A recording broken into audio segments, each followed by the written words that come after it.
Hello Internet, hello YouTube, and welcome to Nate's Guide to Every Original Monster Train Champion. Yeah, this was going to be very similar to my other, I don't know if you call them guides, but the reviews of all of the clan cards. But ended up turning more into a guide by the end. And it's probably the most in-depth video I've ever done on how I play Monster Train, my thoughts on Monster Train, deck building, and so on. So hope you guys enjoy. And with that, let's get started. So how are we going to do this setup compared to the other setups? Well, first, we're going to be talking about every single upgrade path individually, rather than looking at the champion as a whole. The main reason for that is that the different upgrade paths are so different oftentimes in playstyle that it really does make sense that you consider them almost as their own champion, or as at least their own playstyle. Next, we're going to be reviewing them in more of like a SWOT framework. So rather than looking at them and reviewing them as a, how good are they in comparison, it's more like where are they strong, where are they weak, and what are some things to consider when playing these particular upgrade paths. There's not going to be any grades, so we're not talking about again, comparing champion to champion, but more this is going to be a focus on deck building, on how to play the champions, and as well kind of explaining how does this champion fit within the types of builds that you're going to play them in. Then moving into the structure of the review, we'll start with every champion, talking about the lore and design of the champion, and how well do I think the gameplay executes the design, and which upgrade paths I think best fit the design and lore of the champions. Then we're going to go into each upgrade path, reviewing, starting with a SWOT, so again, strengths, weaknesses, opportunities, and threats of each champion upgrade path. The tactical tips, and what is the champion's role, so where to play them, how to play them, and overall what to think about when playing this upgrade path. And then going a deep dive into deck building and secondary clan synergies. So from the primary clan, what units, what spells, what artifacts are you going to prioritize over others, and similar with all of the secondary clans. And then finally, we'll have a section kind of to flex or not to flex. So when I say flex, I mean when to split the upgrade paths between two upgrade paths, when to say, I want to take one upgrade in this path, in addition to two upgrades in another path, and then also my personal ranking within the three upgrade paths. So if I play this champion, who do I tend to pick? Which upgrade path do I tend to pick? And I'll give a little explanation why I tend to pick one over the other. So with all the setup out of the way, reminder, if you have not yet already, if you like this kind of content and want to see more of it, please subscribe to the YouTube channel. And if you have, I hope you're enjoying the content. Please let me know what type of content you'd like to see in the future in the comments as well. Feel free to join my Discord. There's a link in the description. A lot of activity there, talking about new video suggestions, talking about strategies around Monster Train, speed running, challenge runs, all kinds of stuff. So yeah, feel free to join our little but growing community there. All right, let's start it off. Starting with the Hornbreaker Prince and Hellhorned. Hornbreaker Prince's lore. Cursed with no horns, the only son of Gurg has taken to collecting the horns of his opponents, dispelling any doubts of his fighting prowess and convincing me of his rightful place as champion of the Hellhorned. From a design perspective, so Hornbreaker Prince has two kind of horn daggers that he uses, and he is in kind of this almost like barbarian style garb with a huge tattoo across his chest, and as it says in the lore, he has no horns himself, so one of the few demons, actually the only demon that doesn't have horns. Also interesting is that although he is the champion of the demons, as the champion of the Hellhorned, he's actually not tagged as a demon, meaning he doesn't take benefit from the demon synergy with Gurg's Goad. And so you get this kind of evocative image of someone that's very scrappy, someone that's like in the middle of the battle, not necessarily terribly tactical, but more of a like physical presence in the battles. So how does that translate into gameplay? So there are 3 different upgrade paths with Hornbreaker Prince. There's Brawler, which is more of a, I guess you could even say the most scrappy of the upgrade paths. And it's all about multi-strike with a little bit of armor to kind of compensate for the low health. Then you have a Reaper. Reaper is more of, I would say, like he kills his opponents, and then I don't know if he's using his horns or whatever, but he's taking pieces of his opponents and using it to make himself stronger. Probably the horns, and maybe that's just a thing of confidence. But he's killing enemies, making himself stronger for the rest of the fight. And then you have Wrathful, which is more of a I don't know how to say it. He's like more of like a leading the charge kind of champion. He's taking a lot of damage, getting angrier and angrier and angrier, and then somehow when he's killing his opponents, he's fashioning armor out of them to use to make himself more tanky. What do I think about the design? I think, and we'll talk about this when we get into gameplay, it's a little bit of three different ways to achieve the same goal, which is that the Hornbreaker Prince is primarily a carry champion. So meaning that he is going to be a focus and going to be a main source of damage for your build. But they execute in varying degrees of success. From a design perspective as well, I especially don't quite understand how Wrathful's design fits the overall champion design. I think that having Wrathful makes sense, but I personally would have put the armor slay also on Reaper, because I think that fits as well. Reaper, the idea that the focus of the champion is on collecting and then using it to make himself stronger, where Wrathful's more like just getting angrier and angrier as he gets hit. But I think it's okay. But as I said, a little bit for me of sameness across all three. And I would like to see if in the future, if they do change the Hornbreaker Prince, I'd like to see a little bit more individuality between the three. I don't know if they'd have to rework, but as I said, it kind of all three fit the same role. But let's jump into the specifics, starting with Brawler. So Brawler's progression starts off, you gain 10 armor and 1 multi-strike at level 1. At level 2, you gain a second multi-strike, an additional 5 armor, and at level 3, you gain an additional 2 multi-strike, putting you at a total of 4 multi-strike with 20 armor. So already you can see that the big focus is taking advantage of that multi-strike, and certainly the 20 armor is going to be helpful for keeping him alive, but the low base health is a problem. We'll talk about that in a minute. So, in terms of strengths, the nice thing about having so much multi-strike is that really any damage buffs you get are going to scale very quickly, especially at rank 3. You add something like 10 rage, so 20 damage, and that's actually now 100 damage because you're striking 5 times. So one of the best units to scale with damage buffs. The starting armor is also pretty good because one of the problems with Hornbreaker Princess is low base health. So then things like sweep units, or if you do get hit by, early on when you're before you're able to set up your entire floor, you're not as likely to die immediately. And he's also very, very good against a lot of low health units at once because of his multi-strike. He can pick them off very easily. Whereas, if you have a unit with a massive amount of damage, they're not that great against low health units because they waste all of their damage on that first unit and then all the rest survive.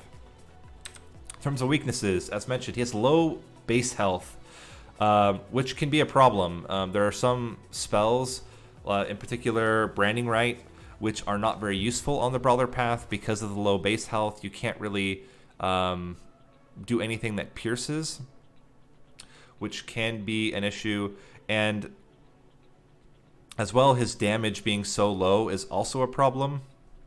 When you first play him, he's only doing, at rank 1, he's doing 12 damage. At rank 2, 18 damage. And then finally at rank 3, he starts with 30 damage, which is really not a lot. So he really requires a lot of investment to take advantage of the multi-strike. He's not going to be very good from the get-go.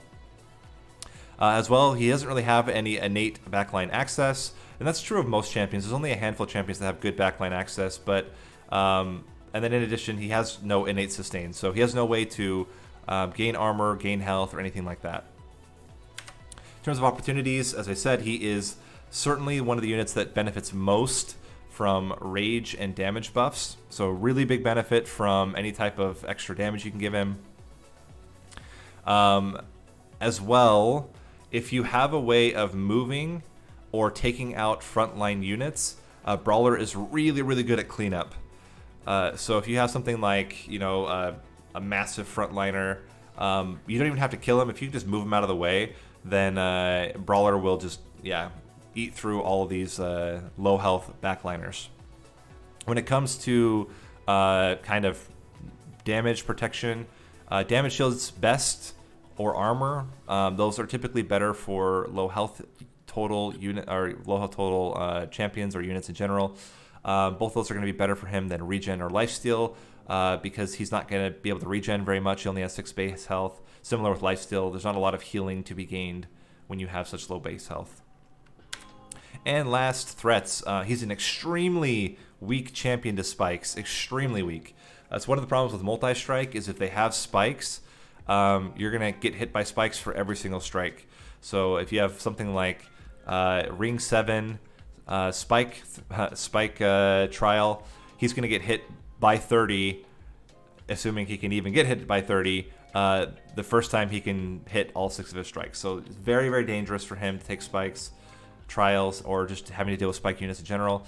He's moderately weak to sweep. It's not awful, but he still has pretty low health even with the armor. So there is a chance that he could get killed due to sweep. He's very, very weak to Seraph the Chaste Cleanse if you go with a high rage build. And he's very, very weak to Seraph the Temperance. He will come out doing, I think it's like 2 damage or 0 damage because of the sap. So just be very cautious with both those Seraphs, that you aren't relying too much on rage for Seraph the Chaste, and that you have a clear way of getting direct damage buffs for Seraph the Temperate. It's like almost the opposite. Like with Seraph the Chaste, you want direct damage buffs. With Seraph Temperate, you want rage buffs. In terms of the tactical tips and what his role, so his role is that he's a relatively low health damage carry. So you really want to put him in the back line. You want a really strong tank up front, and you want plenty of time to buff him. So I typically put him on the top floor. So you have a strong tank, you have the Hornbreaker Prince. It's also pretty good because he can do a lot of cleanup work. So if you have something that can rearrange enemies as well, that can help out a lot. So if you have Rail Beater, or if you have Vine Grasp, or if you have any of these, what's the other one? It's Crypt Builder. Anything that's going to allow him to get access to the backline can be very, very helpful to make sure that none of those high damage backliners make it to the pyre. And as mentioned, be extremely cautious around spike trials and Seraph the Chaste and Temperate for the reasons I just explained. In terms of deck building, so within Hellhorned, the main #1 priority unit is going to be Deranged Brute. The main reason why is to scale up his damage, with Deranged Brute grants +3 damage per rage stack. After Deranged Brute, then you're going to want things that are going to generate rage onto the Hornbreaker Prince. So the easiest one is Fledgling Imp, because it's a summon trigger. You don't have to worry about anything like slays or anything like that. Next would be Branded Warrior. Branded Warrior is a little bit trickier, because you do need to get slay triggers with him, and he's also not very tanky. So typically a good setup can be something like Deranged Brute up front, Branded Warrior in the middle, and then the Prince in the back. And either you're managing that by overstacking a floor, or you're managing it by expanding the floor by 1 capacity. And then Transcend Imp, if you have a lot of imps that you're playing, Transcend Imp just scales that even higher, so you have lots of summon triggers, and then you get to repeat all the summon triggers again. Steelworker also is a pretty good tank for him, especially if you're playing in the top floor, because then you have a little bit more time to have his armor grow. Railbeater can also work in place of Steelworker, although it's not as good because he doesn't scale. He doesn't have any sustain apart from his initial armor. And then Demon Fiend can be pretty good as well, with a high health total as a tank to block for the Hornbreaker Prince. On the spell side, Dark Deal is by far the best spell. It's good because it doesn't pierce, and it's going to give you 7 rage. So that's already 14 times however much strike he has at the time. That's a lot of damage you're getting out of one spell for 0 cost. Second would be Ritual of Battle. The main problem with Ritual of Battle is that it's more expensive, but certainly having 10 rage, 20 damage, or even higher if you have the ranged brute, is going to make your champion a lot more relevant very early on in the fight. And then, of course, if you're adding a lot of rage, it makes sense to take the Last Stand to towards the end of the battle, double that rage, getting even more value. Inflame is also pretty good. The nice thing about Inflame is that it's also giving a little bit of tankiness or a little bit of sustain to him by giving him some armor. Similar with Spike of the Hellhorned, although I think Spike of the Hellhorned is less valuable. It's a little bit better now that you can minus the cost of it, but it's still, I think, not a very great way to get rage and armor onto units. And last is Rage Serum. Rage Serum is a good way to just kind of get an initial boost, but it's certainly not something that's the 3 rage is not really enough to like massively boost his damage, but it is something, right? So if you have that, it doubles his base damage. Outside of his spells, then looking at artifacts, number 1 is going to be Resonant Shard. For the same reason as the Ranged Brute, you want to get more value out of the rage buffs. After that's going to be Collection of Tales. Again, anything to do to buff rage is going to be helpful. Collection of Tales makes it so that your rage doesn't consume or doesn't fall off, which can be especially valuable in like Branded Warrior builds, or even then like Rage Serum becomes much more valuable because it's not going to fall off over time. Consume Crown is also very good, especially if you have a way of rearranging the units so that your prince can get the kills on the back line. Then every one of those kills is going to give him +2 damage, which ends up adding up very, very fast. And that's actual damage buff, not rage. So it's not going to be reduced by Seraph the Chaste. And then finally, Scorching Restraints. Scorching Restraints is similar to Rage Serum. It's just a quick burst of rage to help him be more relevant very early on in the fight. In terms of secondary clans, starting with Awoken, priority units here are going to be the tanks, so Thorned Hollow, Awoken Hollow, Wilting Sapwood. Anything that's going to protect the prince from front and backliners is going to be best for you. In terms of spells, absolutely number 1 is going to be Razor Sharp Edge. Even if you only use it twice, that's adding 10 damage per strike 2 times. That's a huge, huge, huge amount of damage you're adding to the Hornbreaker Prince. So yeah, Razor Sharp Edge is going to be your number 1. If you can't get Razor Sharp Edge, a good secondary is Steel Enhancer, which is only adding 3 damage, but the nice thing is it's also adding some base health, making him a little bit more survivable, which is going to be good for anything where you have like spikes or sweep. And then finally, Root Seeds. Root Seeds is also very good. That's adding 4 damage at rank 1, 6 damage at rank 2, and 10 damage at rank 3. So yeah, Root Seeds are going to be good. Anything that's going to enhance his damage numbers are going to be the best for you. And then in terms of priority artifacts, there's not too many that are specific to him. Emblem of Exiles is pretty good just in general. It's a natural sustain for any of your tanks, which is going to be helpful in almost every single build. And then Gnarled Root. Gnarled Root does allow you to then take Sharpen and get more benefit from it. So it turns Sharpen from a gain 4 damage for spikes to gain 8 damage and 4 spikes. So then with Gnarled Root, I would even prioritize Sharpen over Steel Enhancer. Without it, it's not quite as good because it's more expensive. Moving into Stygian Guard. I would definitely recommend something like Siren of the Sea, Guardian Stone, Guard of the Unnamed. You want something that's going to, again, have a lot of sustainable growth. Guardian Stone has the added benefit of also making the Hornbreaker Prince himself tankier. But either one of the others is also going to be really good because they are going to have sustained growth. And with Brawler, you're going to tend to want to be buffing your own units. That means a lot of spells played on the floor with the Hornbreaker Prince. In terms of spells I would recommend, as I said earlier, one of the biggest things you want to be able to do is move the frontliner out of the way so that the Prince can take out all the backliners. So Crypt Builder becomes really, really good here. It's also a way to not even just move them out of the way, but you can actually just outright kill the frontliner. Frenzied Swarm becomes really good. It prevents damage, but it also, especially for sweep units, makes the sweep more or less irrelevant. And then Siren Song. If you're playing on the top floor, Siren Song can be a good way to just kind of get units out of the way. And as the Prince does not really need to be killing anything, this particular one, you're not really missing out on any additional damage or any additional slay triggers. So it's totally fine to just move the units out into the Pyre and let them get killed by the Pyre instead. In terms of artifacts, since the priority units tend to all be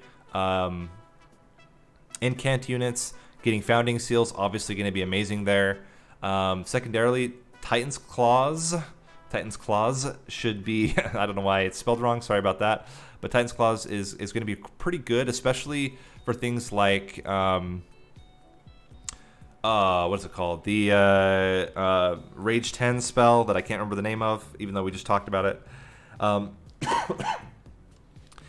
You can put Permafrost on it, get Titan's Claws, and then the next turn you can play it for 0. So it's really good at enabling a lot of high-cost spells to then become free the next turn by adding Permafrost as a tag. It makes Permafrost much, much better and allows you to cheat out Ember that you normally wouldn't be able to.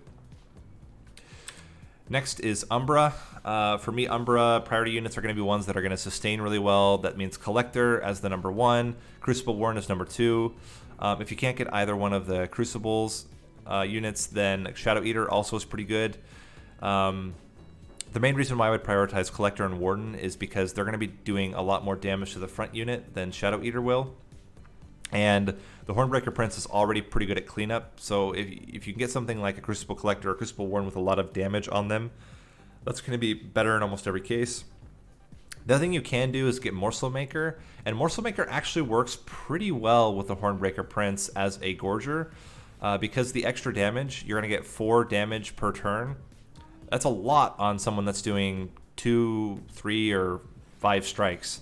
So you can also do a Morsel Maker setup, even if you only do it for the first few turns and then put a tank in front afterward. Can be really, really valuable to grow his stats and make him actually pretty tanky and giving him a lot of damage. In terms of spells, priority spells would be anything that's going to add damage to him. So Void Binding is pretty good, adds quite a bit of rage, also gives him damage shield, which is really good to keep him alive. Perils of Production is also much better now that the rage has been buffed. It's also a way to generate embers that can be helpful. And then Grovel tends to be pretty good. So Grovel gives you a targeted damage shield and then gives you some morsels to gorge on. So all that's going to be very helpful. In terms of priority artifacts, I think Chain of Gems works really well because then you can play your Hornbreaker Prince, get your 2 damage shield, and that's going to help him to be, especially early game, it's going to help him to live through a lot of fights that normally he would die on, especially when you get to relentless fights. That's basically, for any boss that doesn't multi-strike, which is almost all the bosses, that's going to be an entire turn extra you get to fight with the Hornbreaker Prince. And last, Commemorative Spike. I actually really like Commemorative Spike because it gives him an immediate damage spike that's +5 raw damage and gives him a little bit more tankiness, a little bit more base health with +5 health. And then even then, if you're going to put something instead of in the front, it's fine. But I would say you can, if you can manage to get the Morsel Miner on the Prince in the first turn, can be really, really powerful. And last, Melting Remnant. Here, priority unit for me would be Paraffin Enforcer. It does mean that you need to find a way to get Burnout onto the Prince.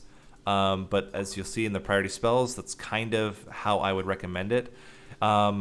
and I'll talk a little bit how I tend to do this build. But yeah, you get Paraffin Enforcer, you get Lady of the Reformed, and actually Formless Child is really, really good with this prince if you let him die. So like a setup you can do is this is kind of how I play it. So you put the Hornbreaker Prince on the bottom, let him get killed. So let him die to the first few units, and then you either bring him back with Formless Child, and then he's like absolutely nuts, right? That's adding 40 damage at level or rank 3. That's 200 base damage you just added to the Hornbreaker Prince. But let's say you don't have Formless Child. That's okay. You still get molded, and you mold him back. Now he's added 5 extra base damage and 5 extra base health. You put him with a Paraffin Enforcer on the top floor afterward, and now the Paraffin Enforcer is also giving him extra rage stacks. And as long as you can maintain his burnout, he's going to be insanely strong. It's also really good because Wicklash is now much better with plus 10 damage. You certainly want to get Wicklash onto your champion, and then combine that with Paraffin Enforcer, and you have a really, really potent burnout growth combo with the Hornbreaker Prince. Wicked Blaze, if you're gonna mold, do it with, or reform, do it with Wicked Blaze. Gets him plus 10, so that's now plus 15 base damage. Primitive Mold can also work, and typically if I'm taking this one, hopefully I have Exile as my secondary clan, so I can get Primitive Mold. And then, yeah, Lady of the Reformed is there just to sustain his burnout after that first time you reform him. So that, as I said, that tends to be really good. If you're going to do that, then Resin Block makes a lot of sense, and Fade's First Blade makes a lot of sense. You're going to give him even more rage, even more damage when he's reformed. So yeah, that's how I would play it. You do, again, Hornbreaker Prince on the bottom, let him die, bring him back. You only have to bring him back really one time to already get a lot of benefit, and then pair him with Lady of the Reformed, Paraffin Enforcer, and just let him grow and grow and grow. All right, next up is Reaper. So Reaper starts off with an additional 19 damage, and on Slay gains an additional 10 damage. At rank 2, that damage buff increases by another 25 damage, and he gets double the Slay trigger, so adding plus 20 damage. And then finally at rank 3, his base damage doubles all the way up to 100 base damage, and he gets plus 40 damage per Slay trigger. However, in all 3 upgrades, he does not get any additional base health or armor. Makes him a unit that has incredibly high damage and potential. As long as you're getting Slays, he's going to get... it's very, very easy to see the Hornbreaker Prince get into, like, by rank 3 to, between 3 and 400 damage is definitely possible. I think normally you get somewhere between 2 and 300. But yeah, really, really high damage that cannot be removed due to reform. So if he dies and comes back, he'll keep all of those Slay trigger damage. He'll keep all the Slay trigger damage, and he can't be cleansed by Seraph the Chaste. So certainly one of the highest damage potentials, and it's a damage potential that you can't really get rid of. Even the sap isn't going to do much to him. However, insanely low health. Second lowest health total out of all the champions in the game. Well, actually, no, third lowest. Now that there's the Exile champions. But still, incredibly low health total. He has no innate backline access, which could be a problem when it comes to leaking backline units to the Pyre. And he has no sustain at all. So, and it's even difficult to get sustain on him because of his massive low health total. Opportunities. He's fantastic with multi-strike. Then you can get even more Slay triggers, or even have a higher chance of killing the frontline units with his high base starting damage. Really good with trample as well for the same reason. If you can get his first couple of Slay triggers going, it's very common that he can clear off the entire floor by himself with trample. You can also put spikes on him, and if you have enough of a support with extra health or armor buffs, you can get Slay triggers from spikes damage. So it's another way to make him grow, but it is incredibly dangerous because he has such low health total. But if you can make it work, certainly can be very, very powerful. And he's got a pretty good benefit from Quick. It really depends. Sometimes you don't want him to have Quick because you want the frontline tank to soften up the frontline enemy so that he's more likely to get the Slay trigger. But after that point where he's already reached that kind of where he's going to kill every single frontline unit by himself, then Quick becomes very valuable because you can kill the unit before it actually has a chance to hit your tank. When it comes to protection, damage and armor are going to be much, much better than lifesteal and regen for the same reason we just talked about with Brawler. Damage, shield, and armor are going to immediately provide protection against things like spikes and sweep, whereas lifesteal and regen, he really doesn't have enough health to get a lot of value out of either of those buffs. When it comes to threats, he is extremely weak to sweep. He is extremely weak to spikes, and that's at all ranks. 6 health is not much. That is, there are sweep units that do 6 damage. There are sweep bosses that do 6 damage. That means he'll die to any sweep if you have no way to increase his health. This becomes especially problematic in the early rings because you don't really have as much opportunity yet to buff him up. Especially if you're fighting the sweep boss on ring 2. Good luck. Hope you survive. And then his other major threat is high health frontline units because he doesn't have... He has high starting damage, but sometimes it's not enough to actually kill the frontline unit. And then if you're not getting that first Slay trigger, it kind of like creates this bad feedback loop where you're just never getting quite enough damage to kill the frontliners. Tactical tips. Reaper Hornbreaker is a glass cannon, so he is certainly going to need to be in the back line. You never want to put him into the front line. There is the one exception. If you have insane sustain, you can put him in the front line with spikes, but outside of that, keep him in the back line. Floor placement is very difficult because you have this weird problem where typically if you're going to be doing a lot of damage to the front line, you want that on your front line unit. So if you have a tank that does a lot of damage as well, something like Demon Fiend, you can have the issue where actually the Demon Fiend is killing the unit before the Prince. So it's this weird thing where you want Slay triggers closer to the front of the floor, but you also don't want him close to the front of the floor because he'll die. Yeah, and then in terms of where you want to place, because it's a Slay trigger oriented thing, it really depends. But if you have something that can kill the backline in the front, so something like a sweep unit or a spike unit, the top floor can work okay because then your Prince is killing the frontliner, your tank is killing the backliners. If you don't have something like that, then you're going to want to play on a lower floor so you can kill the frontliner and then have a cleanup support floor above the Prince who can take out the backliners. Yeah, it's all about getting the right damage numbers. So you want to get just enough damage that the Prince is able to get early Slay triggers.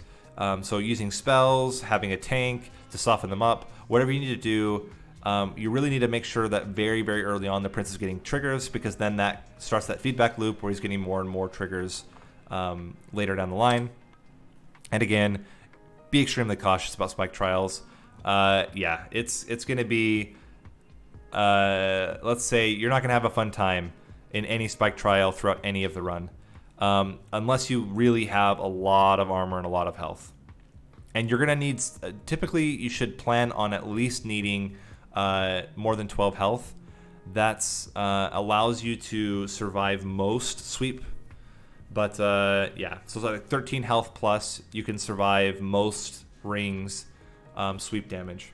But if you don't have that, you're probably going to die to them. In terms of deck building, starting with priority units, Welder Helper becomes extremely valuable. That's an instant 20 armor you can give to the Hornbreaker Prince. That's going to get rid of most of his sustain issues. As long as you're playing Welder Helper before you're playing your tank, that can be extremely valuable. Steelworker tends to be pretty good. Demon Fiend tends to be pretty good.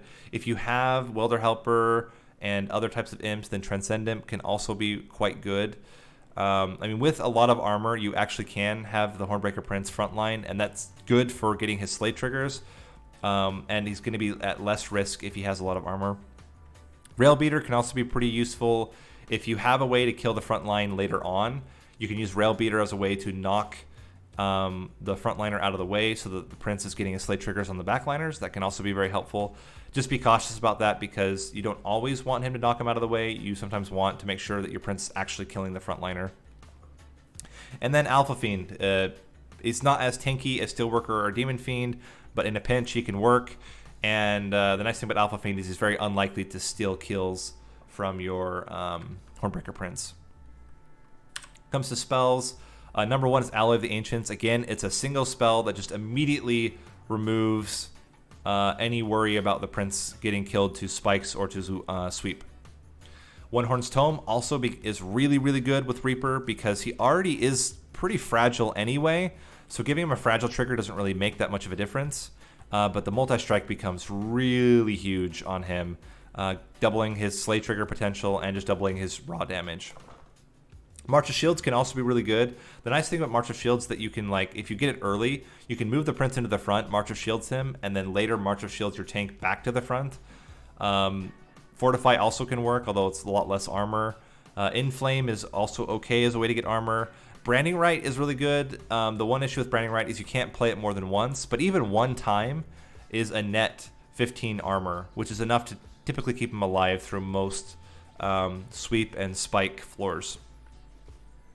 And then you can use the rest of the time on your tank in the front. Excuse me. In terms of artifacts, Railhammer is going to be awesome here. Anything to get more armor out of your armor is going to be great. Scorched Steel also works. Gives him a little bit of tankiness. It's only 5 armor, but that armor can make a difference.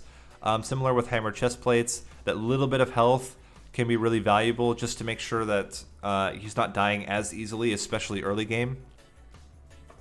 And then Light's Gift. Light's Gift can kind of negate all sweep. So if you're playing in the top floor anyway, getting Light's Gift makes it so that you're never going to take damage on that top floor except for relentless fights or spikes. So that can be a huge way to, or a really easy way to protect your prince.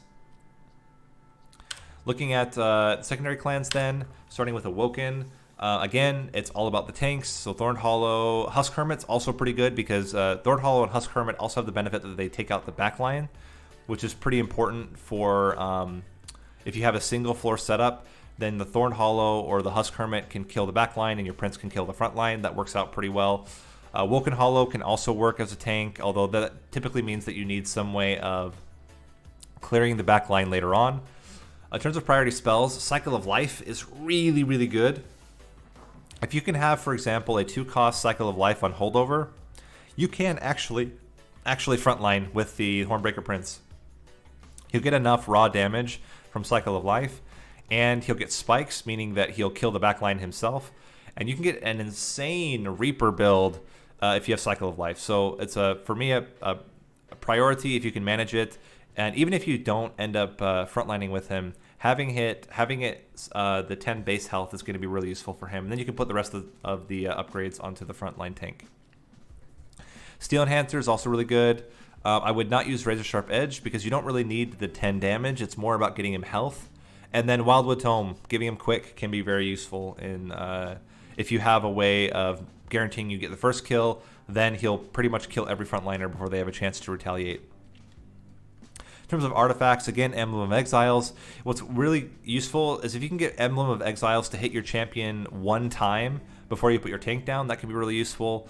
And then Root Split Mask. Root Split Mask is a way to root them in the top so that your Hornbreaker Prince can then get multiple slay triggers and make sure that nothing's leaking to the pyre.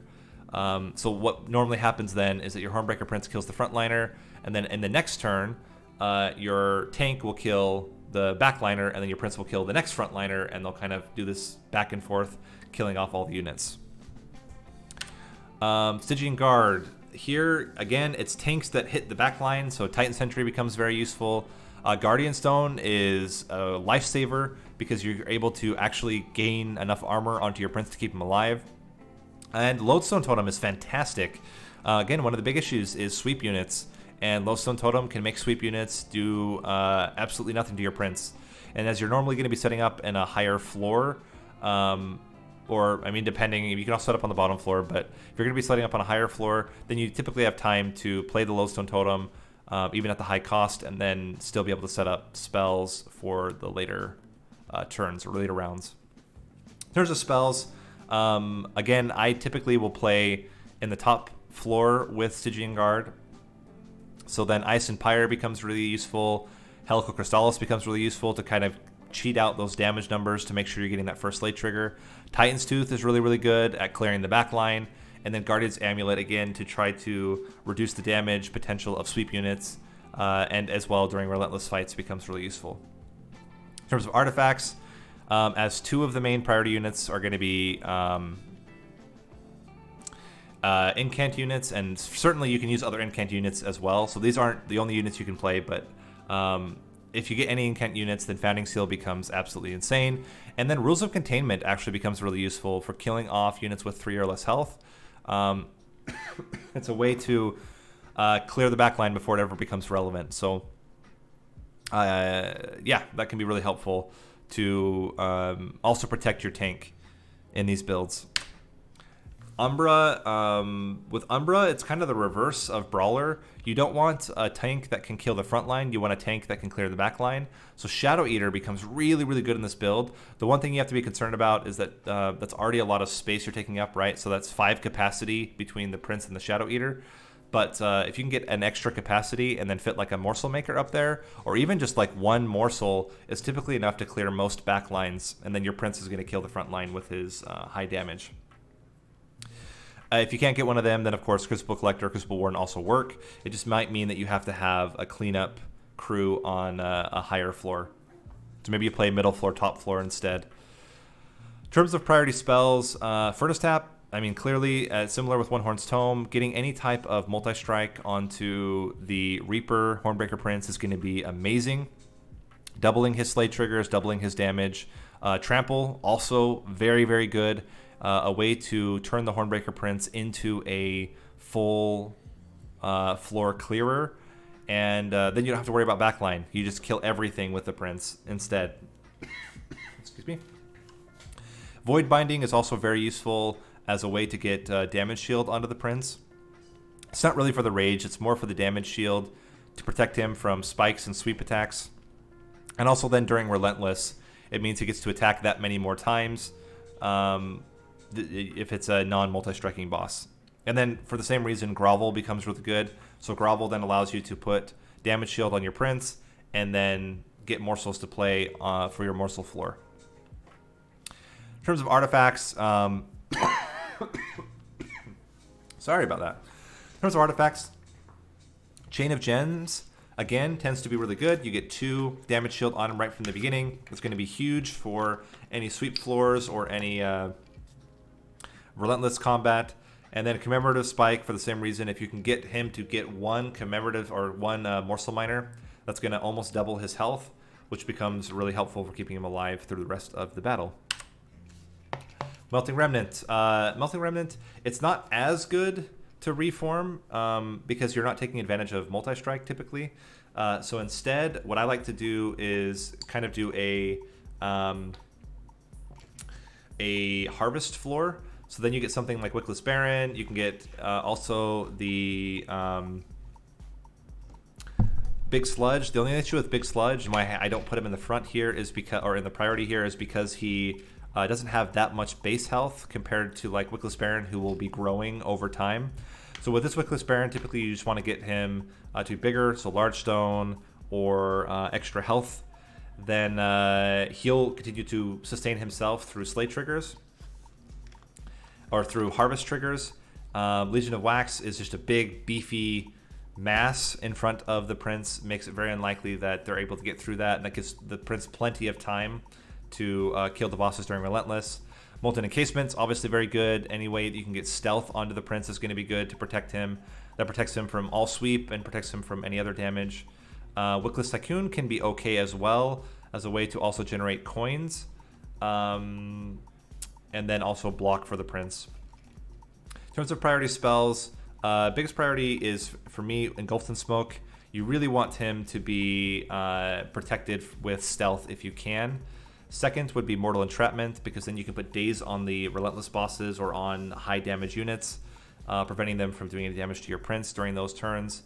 And then Remnant Pact is actually okay. So Remnant Pact, because the Prince is getting enhancements to his damage, getting Remnant Pact on him is kind of an insurance that even if he dies, you can bring him back with all of his Slay triggers still intact. It's also pretty, if you get Remnant Pact, I would also then switch and play the Prince on the bottom floor, because you can then actually play the Prince on every floor going up. He dies during Relentless or during another fight, then you can put him on the second floor, and then he dies again, you put him on the third floor. As long as you have something to block for him, you can get a lot of value out of playing him multiple times. In terms of priority artifacts, Exploding Candle becomes really useful if you have anything that has burnout. So if you even put like a drag in the front, then that drag dies and kills off the whole backline. As well, Waxer Snuffer becomes really, really good with Legion of Wax, with Molten Encasement, or any other tomb units.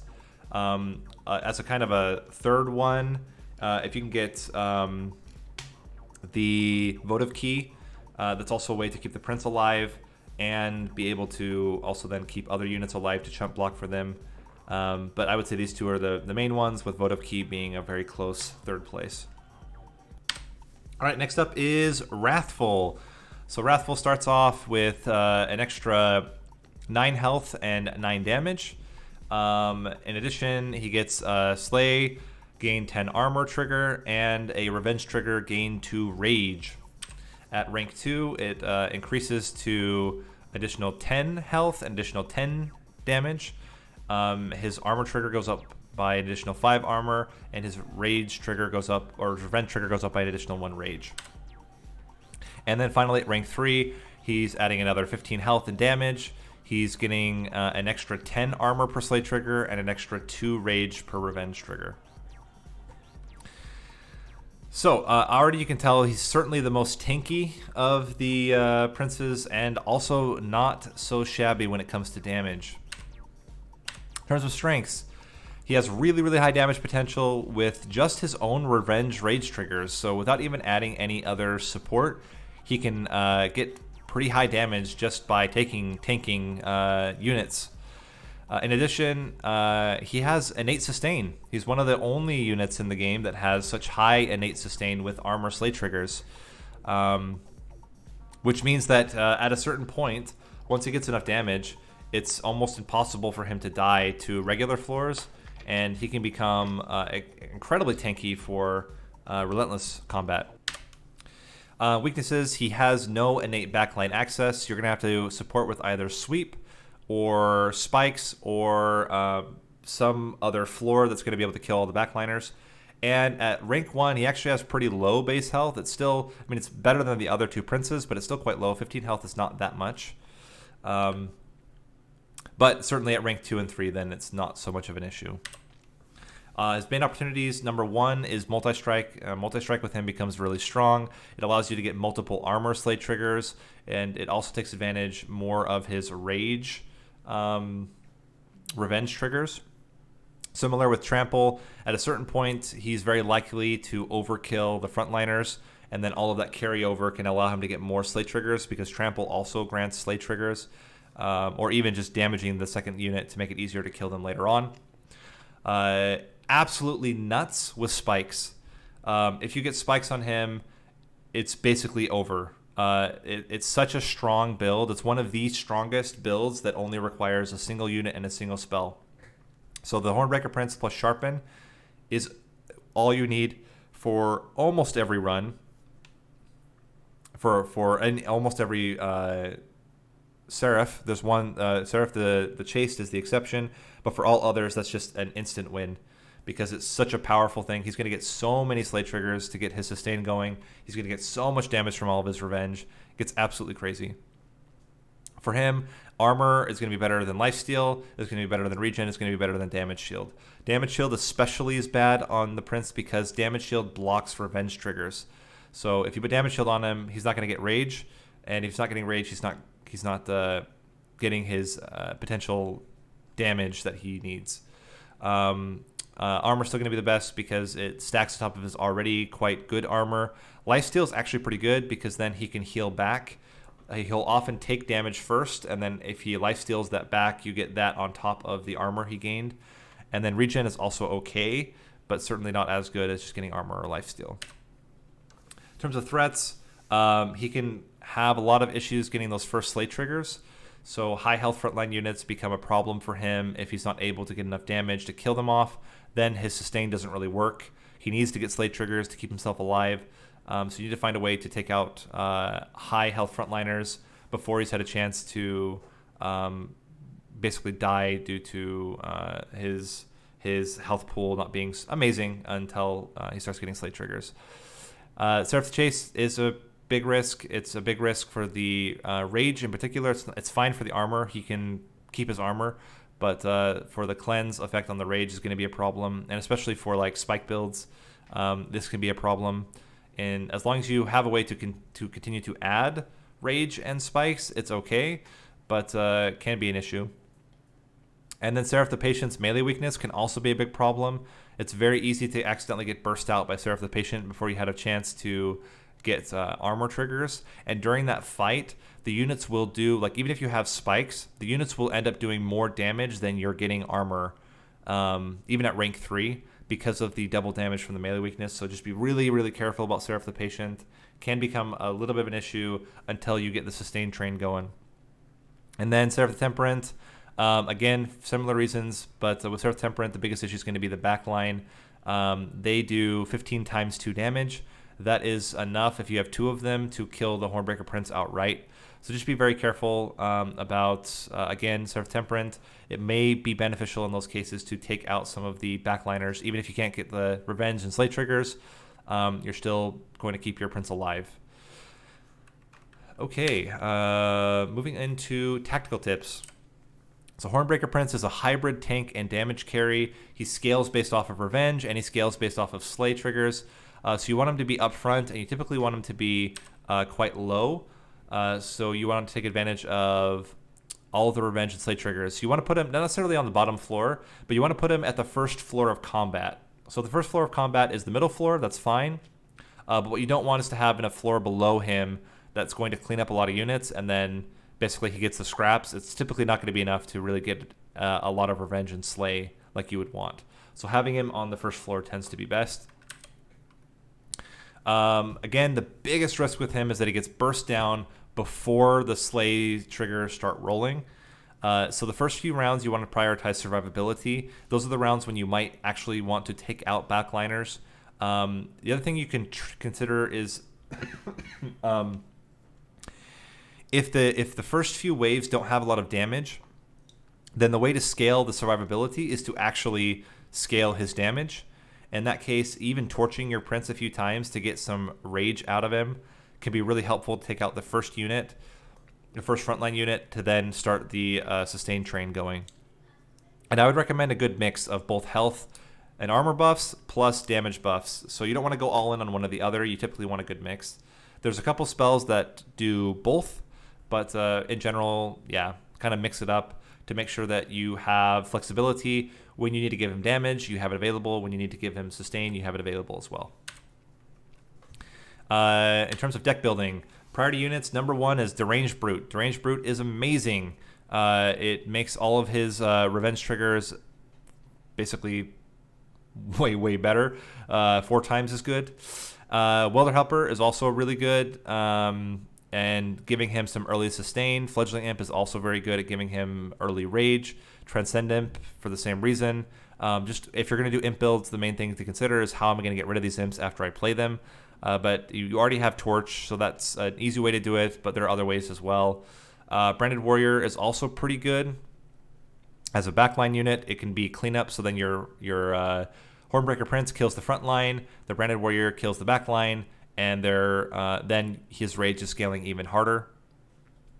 In terms of spells, Branding Right is the best spell. Branding Right has the dual purpose of giving him armor, so giving him extra sustain. It also triggers his Revenge trigger, so he gets even more rage. So Branding Right is the number 1 priority for me, followed closely by Dark Deal for the same reason as Brawler. He takes damage, giving him a Revenge trigger, and then he's also getting an additional 7 rage, making his rage even higher. And then as his rage is already going to be really high, getting Last Stand makes a lot of sense. March of Shields is quite good because he's already in the front line, so then you can just add more armor to him. Alloy of the Ancients is a big armor burst. Warhorn's Tome can work It's a little bit risky because it does mean that Branding Right can no longer be used on the Prince. But if you have a lot of armor and you're consistently getting high armor, having a permafrost on a One Horn's Tome and then later playing it for the Relentless fight can help to make sure that his damage is enough to kill the boss. But just be careful about it. He does have pretty good health already at like 40 health base at rank 3. So you are sacrificing all of that health if you put One Horn's Tome on him. But it can be worthwhile to get that multi-strike. In terms of artifacts, number 1's Resonant Shard. Again, you want to scale up that rage.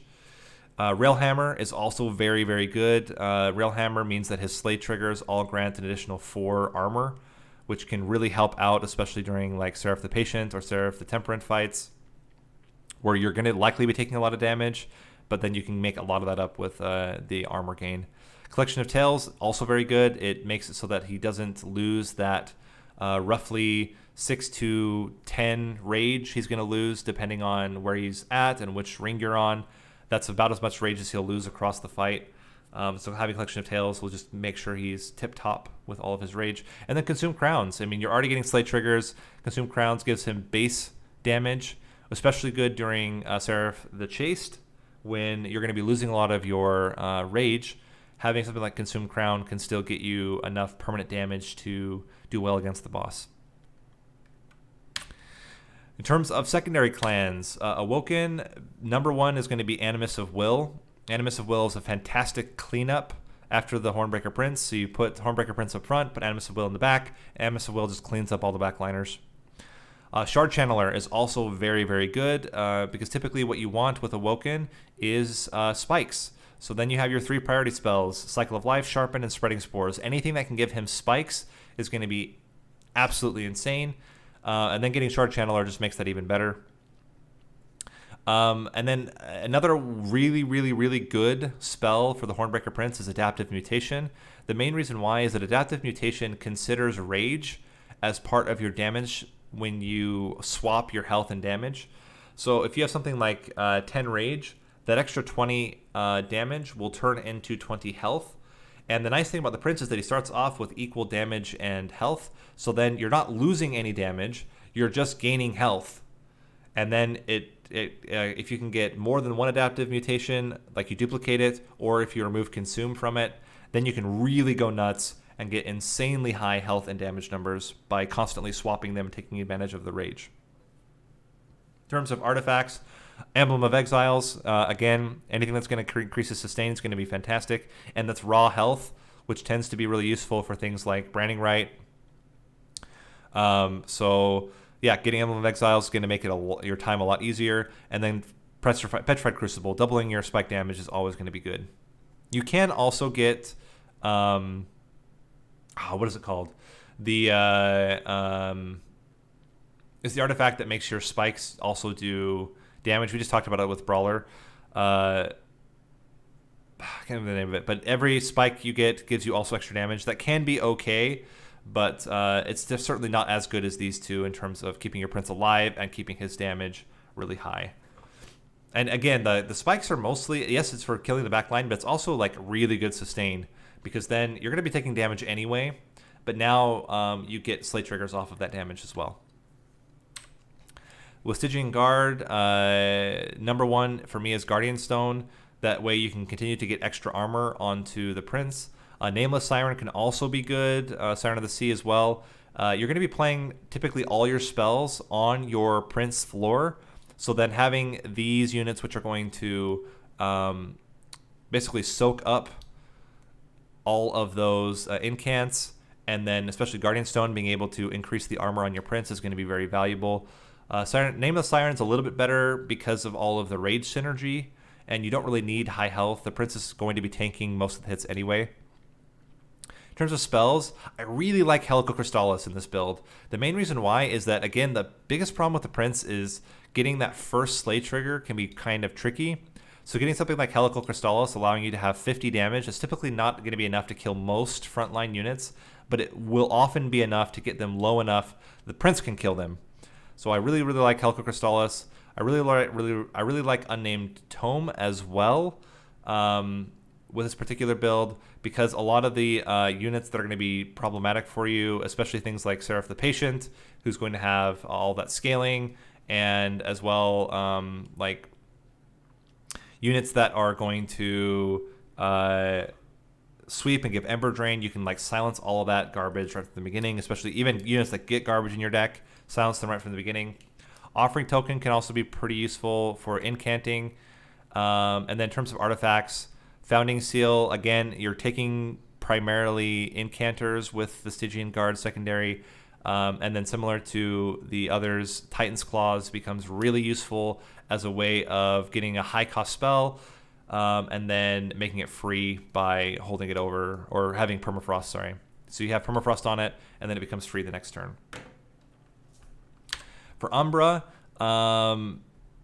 it's kind of a weird one. There's not really a lot of great things with Umbra, but Morsel Master and Morsel Maker are both pretty good because they can sustain the Prince as well with extra damage and health. And he's a decent Gorger. You have to be careful. You don't want him to gorge damage shield morsels because then he doesn't take damage, doesn't get his revenge triggers. But lifesteal is pretty good on him, and obviously like raw stats are always going to be good on him. In terms of spells, and then finally Emberforge is also pretty good. You can put it on a higher floor and then generate more Ember to be able to play more spells out. In terms of priority spells, number one's absolutely going to be Furnace Tap. Getting him multi-strike is the way to get more value, get more slate triggers, get more value out of his damage buffs, and then Umberstone as well. So at a certain point, again, similar to the Reaper build, he's going to have enough damage to kill the entire floor. So then Umberstone allows him to actually do that. And finally, Shroud Spike is pretty good. So Shroud Spike, especially if you can generate a lot of Ember, then you can Shroud Spike, for example, a Lifesteal Morsel or Shroud Spike Morsel Miner and get a bunch of stats and damage or health and damage onto your Hornbreaker Prince. In terms of artifacts, I would also do Commemorative Spike. I think it's pretty good as a way of just giving him an initial kind of burst of extra damage and health. And the Teeth of Gold ends up being really good in this build because as you are gorging, that's how you can kill the backliners. Unfortunately, the Teeth of Gold does not actually give him slate triggers, but if you have no other way to kill backliners, Teeth of Gold can work to kill off low health backliners. And finally, Melting Remnant. So the Hornbreaker Prince here is not one you want to die. So any type of how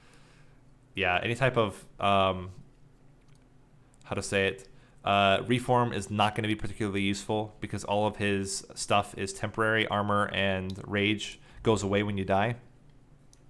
So then instead, I typically go with a harvest-oriented build. So Big Sludge becomes really good. Wickless Tycoon becomes really good. Paraffin Thug as a way to generate coins becomes pretty good. He can pick off backliners pretty well. Priority spells for me would be Resin Removal. Resin Removal is really, really good at getting rid of Seraph the Temperance. Sap, it's also really, really good to get rid of Seraph the Patient's melee weakness. So Resin Removal, really priority, especially on those two Seraphs. But in general, it's also very useful to make sure that you can get rid of enemy buffs as well. Drip Fall becomes really good because you can overstack the floor.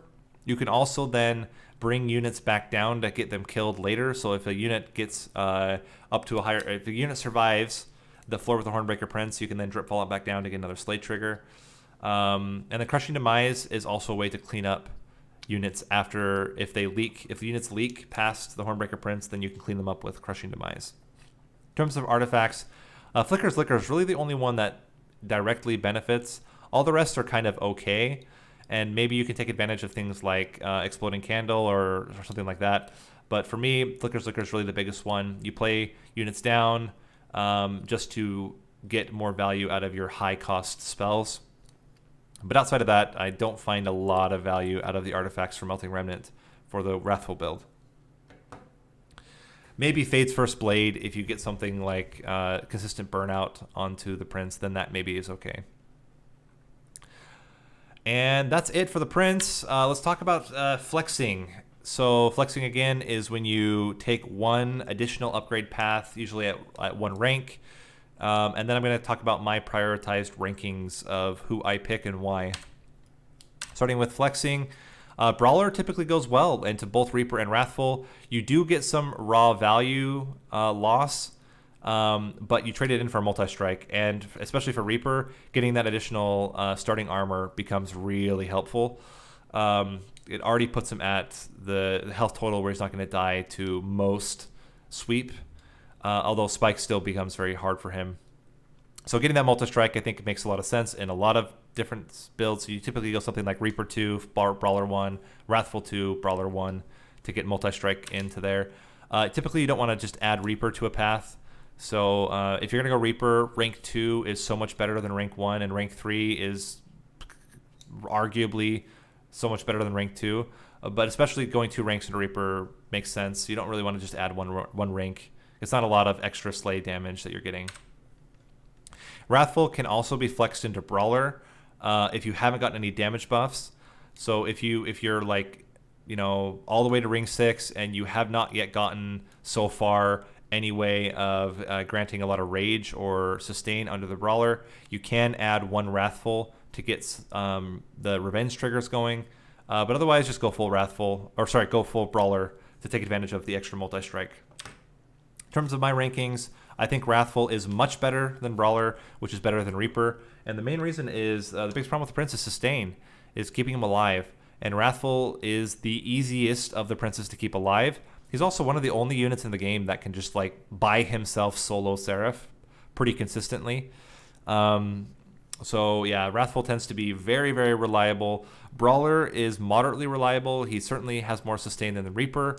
And it's pretty easy to get rage spells or rage buffs or even damage buffs onto Brawler to take advantage of his multi-strike. Reaper tends to be pretty difficult because he just dies. He dies so easily. Unless you have really, really, really good sustain and have a way to get like multi-strike on him, I think Reaper tends to be very risky.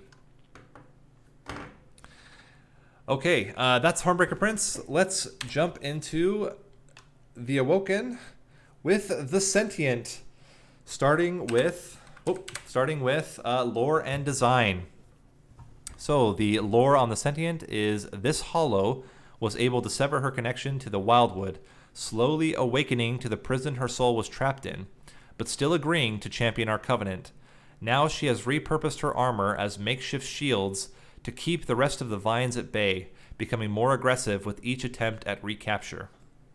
So in the lore, the hollows and the Awoken in general do not think for themselves. They're all controlled by the Covenant. The Sentient, and that's why it's called the Sentient, because she actually does think for herself, is the only exception. And based on the description, you get this idea of something that's very, very, angry a little bit, like, and heavy retaliating. Like, as you try to fight her, she's going to get really, really strong and really, really aggressive. So then, what are the different upgrade paths? We have Explosive, which is with a Juvenation trigger. So every time you heal her, she's going to do huge damage to the enemy unit. The way I can imagine that is something like when you water plants and they grow. It's like you're watering the Sentient, and the Sentient retaliates by blasting the front enemy. I don't know. A little bit weird, but yeah. So the idea is that as she is healing herself, or as she gets healed, she then takes the energy and does it into a big blast to the front enemy unit. Second is Cultivating. The way I imagine Cultivating is like this person just sitting there taking hits and just getting angrier and angrier and angrier and being like, oh, you're gonna regret this. You're gonna regret hitting me someday. Like, I'm just gonna get punched for a while, but oh boy, all these cards, they're really gonna come at you soon. So the draw is as she gets hit, she's translating that into being able to get more units and more spells out. And then finally, Bristling. Bristling is as you hit her, you take spike damage. To me, this is the most obvious path in terms of the design. If the design is that the Sentient is fashioning these huge shields and then is very, very aggressive against people fighting her, I think the spikes, power fantasy fits that the most. Cultivating is a little bit weird. I'm not 100% sure how that fits the lore and design, but I think Explosive and Bristling both give you that impression of like aggression, out of this kind of defensive aggression, right? Getting into Explosive Path in more detail. So you start off with Rejuvenate, deal 20 damage to the front enemy unit, and you have 25 health. Then at rank 2, the health doubles to 50 health, and the Rejuvenation trigger also doubles to 40 health to the front enemy unit. And then at rank 3, it increases by another 20 damage to the front enemy unit, and her health doubles again. This tends to mean that in terms of her setup, she has quite good base health, especially in rank 2 and 3. And she's very, very good at bursting out frontline units, because if you can get multiple rejuvenation triggers, those are going to kill most frontline units throughout the game. And the damage scales pretty well with the timing. So at early game, 20 damage ends up being quite a lot, and late game, 60 damage is obviously a lot. So she scales pretty well with her frontline burst capabilities. In terms of weaknesses, she has no innate attack damage, which means that she can't actually do damage without buffing her, apart from her rejuvenation triggers. She also has no innate backline access, so her burst is only hitting the front line. You have to get through the front line first before you can access the backline. And her rejuvenation trigger is entirely healing and regen spell dependent. So unlike other units that you can play them and then you kind of like let them do their thing, with Explosive Sentient, you have to constantly be reinforcing her healing and regen in order to take advantage of her rejuvenation trigger. Otherwise, she's just a meat shield. So opportunities, obviously, she's one of the best units to stack regen on because of all the rejuvenation triggers. The nice thing about rejuvenation is that it can trigger before combat. So if you can burst out a unit before they hit you, then you can save yourself some damage. Rejuvenation also ignores stealth and ignores spell shield. This becomes really good for those bosses in particular or units that you can actually do rejuvenation triggers to kill them off, even if you couldn't normally damage them.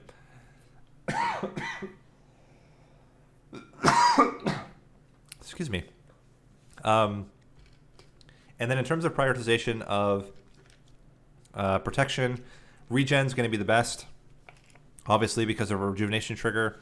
Lifesteal is also pretty good because Lifesteal does trigger her rejuvenation, and as long as you can get any type of damage on her at all, she will trigger her rejuvenation trigger when she lifesteals. And then armor and damage shield tend to be pretty bad on her because, again, you don't get any rejuvenation triggers on it, and as well, she has such a high health total, adding extra armor damage shield doesn't really do a whole lot for her. In terms of threats, Seraph the Chase is the biggest threat. It can cleanse all of the regen triggers you've got on her, which is certainly problematic. Seraph the Patient also can be difficult in two ways. One, because of the melee weakness. The other is because with regen stacking, you're going to be wanting to play a lot of restores, and that means a lot of rally triggers onto Seraph the Patient, making him do a lot more damage. So the fact that you can get burst out and that you're going to be getting a lot of rally triggers tends to be problematic. Seraph the Temperance backliners can also burst through the health of Seraph the or not of the Sentient, so you got to be careful there. And consume as well. Again, a lot of the build centers around regen stacking, and if your regen spells are getting consumed, it can become a big issue with having enough regen to survive relentless combat. In terms of tactical tips and the roles, so the Explosive Sentient is a high health tank that can burst frontline tanks as well as deal heavy damage during relentless combat. As long as you have enough regen every single turn, you're going to do at least one rejuvenation trigger, which is really strong against most bosses.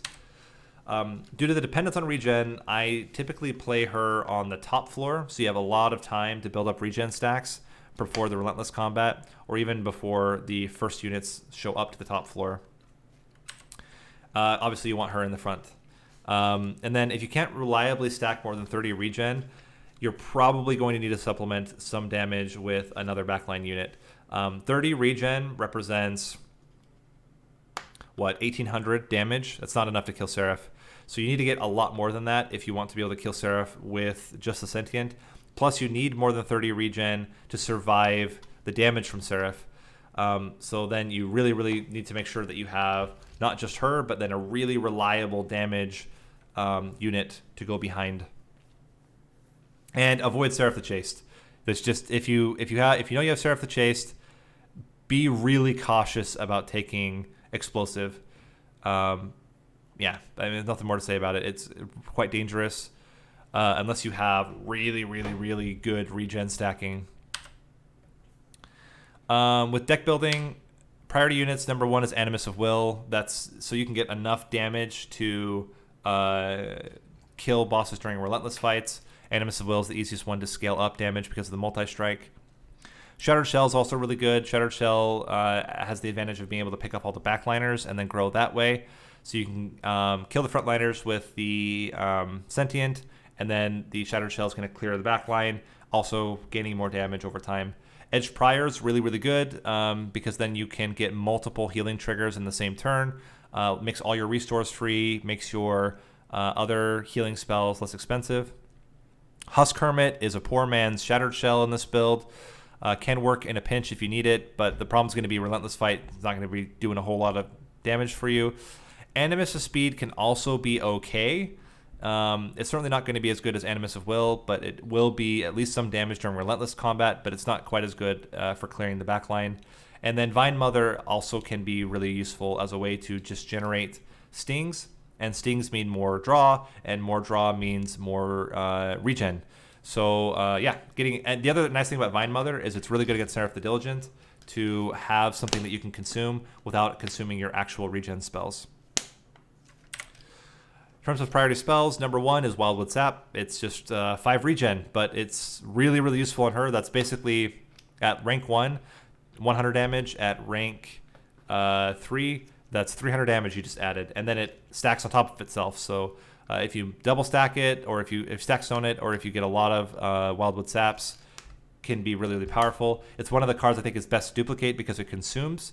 So you can even get like duplicate times 5 Wildwood Sap, play them as they come out, and then they're not filling up your deck for later parts of the fight. Awake is also really good. It's similar to Restore. It's a double rejuvenation trigger. It's a rejuvenation trigger on the cast because it heals immediately, and then you also get the regen trigger at the end. Spreading Spores also tends to be pretty good. The other nice thing about Spreading Spores is that it grants some spikes, which can mean that your Sentient also is clearing backliners, which is really useful. Similar with Cycle of Life there at the end. And Cycle of Life also gets the added benefit of giving you more health, which means more time to do damage. Glimmer also is really good. Glimmer not only clears backliners, but it also triggers a rejuvenation trigger on the Sentient. So it ends up being like a lot of damage. You have a Glimmer that's like plus 10. You're healing a bit, you're killing the backline, and you've just done a big burst into the front line with both the Glimmer plus the rejuvenation trigger. Restoring Retreat's also really good. With Restoring Retreat, you can overstack a floor and get a lot of units behind the Sentient, or even put the Sentient behind another tank. And yeah, then you get a rejuvenation trigger, or you just overstack a floor, and then you have plenty of damage behind your regen heavy Sentient. In terms of artifacts, as regen tends to be very central to the build, Bloating Fungus becomes really good to get more value out of the heals from the regen. Sap Tap is almost a guaranteed extra draw every turn. Priory's Cloak can be really useful to also do additional damage on top of your rejuvenation trigger damage. And then Emblem of Exiles is going to always be good just to continue to add extra health onto your Sentient throughout the battle. Looking at the secondary clans, we have Hellhorn. For me, number 1 is Branded Warrior. I think Branded Warrior ends up being really good. It's a way to get damage onto the Sentient herself. Branded Warrior tends to be pretty good at killing backliners and then scaling up his own damage with rage triggers. Horned Warrior can also be okay. Alpha Fiend also works. Alpha Fiend is also really good during relentless combat, in that he's scaling himself. So then you have the Sentient up front, who is blocking all the damage and healing herself. Then you have Alpha Fiend in the back, just cleaning up units at the first, and then just stacking up his own damage during relentless combat. The main reason I like Horned Warrior is because it's a pretty easy unit to just add like a large stone and then multi-strike to. And I'll skip all the way down to priority artifacts. As all of the main units you want in the back are there to do damage, Gurg's Goad becomes really, really valuable. Anytime you can get multi-strike on any of these units is going to be really, really strong. In terms of priority spells, Vent becomes really, really good as a way to clear off the back line. Inferno can also work quite well on floors other than the... You don't want to obviously use it on the floor with the Sentient, but if you put it on the floor above or below the Sentient, you can clear out units.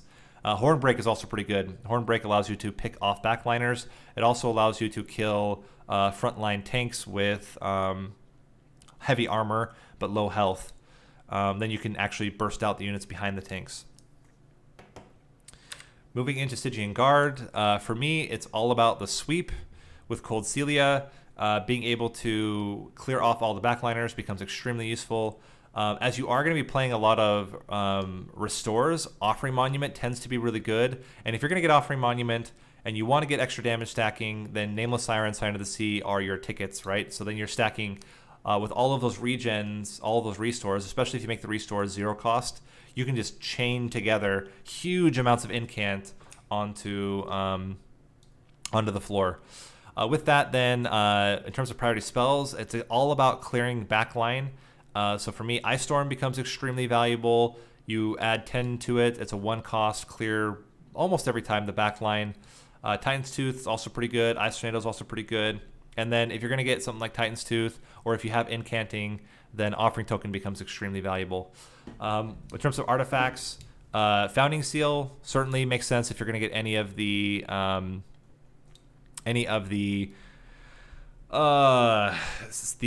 incanters. Sorry, words are hard.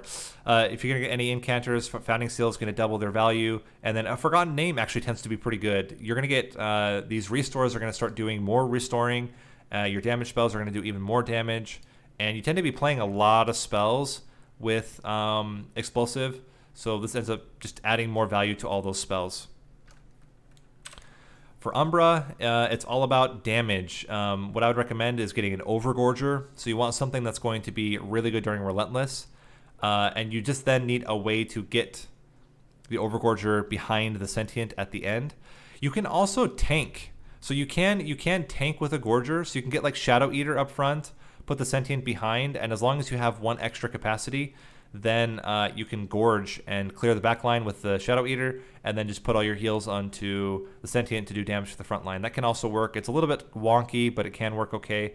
Alloyed Construct also can be pretty good as a separate floor. So you put your Explosive Sentient on a bottom floor, and then Alloyed Construct is there for cleanup. But yeah, it's all about getting a unit that's going to carry you during Relentless, and then you want to find a way to get them behind. I don't know why I didn't put it in here. Cave In should be a priority spell, because what you want to do is you want to gorge and gorge and gorge and gorge, and then you want to cave in a unit at the end. The one thing about Overgorger, why Overgorger tends to be really good, is that you can play them on separate floors for rings 1 through 7, and then on ring 8, when you're fighting Seraph, you just play the Overgorger behind your Sentient. You don't need to gorge anymore. He's already got all the damage he needs. Then you just block with the Sentient and take advantage of his high damage total, her high health, and they work really well together. But I would add as a 4th here, Cave In is actually really good. So then you can gorge a unit up like crazy and then cave in at the end. It's really valuable. Mind Collapse is really good as a way to pick off backliners. Excavation Eruption is really good to clear off multiple backliners. And then Immortal Trade, if you can get any damage onto the Sentient, Immortal Trade becomes really, really good. And the Morsels, which grant damage and lifesteal, also are really, really good on the Sentient, because you get those rejuvenation triggers and you get some damage on her. Priority artifacts for me would be Teeth of Gold. That's a way to kill off backliners. And then a Refined Void, again, just getting some lifesteal onto the Sentient. All you need is a tiny bit of damage, and suddenly she's able to get more value out of her lifesteal. Finally, Melting Remnant. With Melting Remnant, I typically will go... you want, again, harvest setups. So very similar to like Wrathful, Hornbreaker Prince. You want something like Big Sludge, Wickless Baron, Paraffin Thug. Things that are going to kill off the back line and also get value out of killing off the back line. Priority spells for me would be a Fatal Melting and what I do is then add 10 damage and minus the cost of it. If you're not going to have a lot of units die, which you might not have a lot of units die, then even just getting plus 10 damage on it is a way to get AoE. Certainly not going to be as good as Glimmer, but can work if you need something and you don't have Glimmer. Subsuming Blade can be really good for picking off backliners and also picking off tanks up front, similar to Hornbreak with the Hellhorn. And then Purifying Cleanse. If you can get enough, I mean, there needs to be like an asterisk here. If you have holdover on Purifying Cleanse, that's a way to get an instant rejuvenation trigger and also make sure you're not going to die from burnout. That's the biggest problem, right? It's dying from burnout. But if you can add enough burnout with Purifying Cleanse, especially now that it's been buffed, you have a good chance to keep her alive while also giving a lot of rejuvenation triggers. For artifacts, number one for me is Flicker's Liquor again. It allows you to play some high-cost spells. If you have something like Dregs that you can bring back, also very valuable. And then Exploding Candle. If you do have any way to get burnout units in the front, whether that's like Tomb units or Dregs or Drafts, then Exploding Candle allows you to clear off the back line with those burnout triggers. Other thing to note is if you're not going regen, you can reform the Sentient. It's not particularly great, but it's okay as long as you can then get more healing on her afterward. But just something to think about. You can actually reform her. It's kind of difficult to make it work with Explosive, but if you have Purifying Cleanse already, then reforming her is not awful. But typically you don't want to reform her because you lose all your regen stacks when you die, and her main way of doing damage is regen stacks. Next is Cultivating. So Cultivating is a 0 damage, 40 health unit, or champion. She has text Revenge, draw 1. At rank 2, her health goes from 40 to 100, and at rank 3, her health doubles, going from 100 to 200. But the text doesn't change. It's always Revenge, draw 1. So Cultivating is a little bit of a weird one. Certainly, she's got incredibly high base health, especially at rank 2 and 3. And the Revenge trigger tends to be consistent extra draw. It's very common to get almost every turn at least 8 to 10 cards, even without having any upgrades or any other card draw mechanics. You can get a lot of draw out of her. The biggest problem is that she has no damage, she has no backline access, she has no way to do damage at all without either buffing her or something else. So then you have to think about, how do I take advantage of a champion that doesn't do any damage at all? Well, a couple ways. One, you can basically ignore draw artifacts from the flying bosses. So ring 3 and 6, just don't take a draw. You don't need it. You already have draw enough with her, so that allows you to then take Ember or take Capacity, depending on what you think is going to be better. This also creates a situation where it's quite common to play 8 or more cards per turn, as long as you have enough Ember, or as long as you reduced Ember cost on spells enough. That can be really, really powerful, playing so many cards per turn. It's an insanely big tank. 200 health at rank 3 is huge for blocking for a backliner. So then, as well, oh yeah, this is actually really important. It's actually a really good reform target or endless target. If you get endless or reform, you don't have to worry about losing any real buffs, because you just get that 200 health or that 100 health again, and you can still get revenge triggers. And play on multiple floors. So you can block from multiple damage sources all the way up to the top of the floor. And then in terms of what you want, similar to the others, it's regen over armor, over lifesteal, over damage shield. You really want to avoid damage shield because damage shield blocks revenge triggers. So then you won't get any new draw. But yeah, regen's going to be best, because then you're just healing back up to your full health. Armor is okay. It's not great. Lifesteal is similar to explosive, is problematic, and it's certainly less valuable when you don't have any triggers from the lifesteal. Looking at threats, basically the biggest threat is that you have no damage, and because you have no damage, you really need to get other units that can do damage. And the first few rings are really where this champion struggles, mightily struggles, because you don't have a lot of damage very early on with units. You have, like, even ring 1, you have a train steward, and you only start with 40 health, and 40 health is not a lot of health. Once you get past ring 3 and you have the first upgrade to rank 2, then things start to smooth out. You've had time to build up a backline unit, and then it becomes a little bit more solid. You have your spells, you've been able to remove things you don't want, but those first few rings can be really brutal with cultivating. Often that's where I'm dying with cultivating builds, is in rings 1 through 3. Looking at tactical tips, cultivating Sentient is a high health tank that acts as a support unit for the deck in general without providing any frontline or backline damage. As you want to take advantage of the draw trigger, you pretty much play her on the bottom and you play her in the front. So you want to get as much draw early on as you can, and that means playing on the bottom, first floor of combat. And for me, the most successful cultivating builds are if you can play a lot of spells. So then you want to take extra Ember or get Ember generators or reduce the cost so that you're playing lots and lots and lots of spells. And then you got to think about what kinds of spell setups do I need in order to take advantage of all of this draw. So let's look at that, starting with the Awoken. Priority units, absolutely Animus of Will. Animus of Will is the easiest of the Awoken units to scale up. There's a lot of damage buffs with the Awoken, and then it's a pretty easy unit to upgrade as well. You just add extra damage, you add a large stone, and Animus of Will is going to be just fine. Shattered Shell is a good alternate because Shattered Shell also kills backliners and can scale off of the slay triggers. If you get Shattered Shell, it's almost mandatory to get multi-strike in order to have it be an actual carry throughout the entire fight.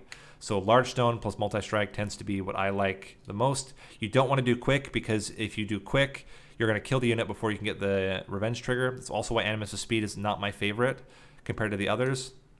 If you really can't get anything else, you can get Poor Man's Shattered Shell with Husk Hermit, but whoo boy, are you going to struggle during relentless fights, because Husk Hermit just does not do a lot of damage. The other thing you can do is you can set up 2-floor, so you can put the Awoken or the Sentient on the bottom, and then put on a middle or top floor a Thorned Hollow or an Awoken Hollow with a damage unit behind. That also works pretty well, and then in that case you want a Thorned Hollow or an Awoken Hollow. You can also get the what is it called? It's the 2-cost unit that gets Ember. The problem with that one is you have 2 units that want revenge triggers, and that becomes really problematic. How do you get double revenge triggers? But that can be useful to get Ember to play off all the draw. You have like 2 floors where you have 2 different units with revenge triggers. That can work, but it tends to be pretty difficult. It's the Wilting Sapwood. Wilting Sapwood. That's why I don't have it as a priority, but it can work in this build. In terms of priority spells, Cycle of Life is amazing. One, it adds more health, which is always good, but the major part is that it adds more, it actually creates damage. You can then kill backliners with your Sentient, which is really, really strong. Similar with Spreading Spores and Sharpen, those are all going to be really good ways of increasing damage onto the Sentient. Restoration Detonation is also really good. You're going to be taking a lot of revenge damage. Then being able to do Restoration Detonation allows you to blast the front enemy unit with the Restore. Unleash the Wildwood tends to be pretty good as a way to, if you like, for example, let's say you have Permafrost and Unleash the Wildwood. You take all that damage, go from 200 to like 100 or to like 20. Then you can Unleash the Wildwood, putting you all the way back to 200. There's so much health. 200 health is so much health that regen is not actually necessary to sustain the Awoken.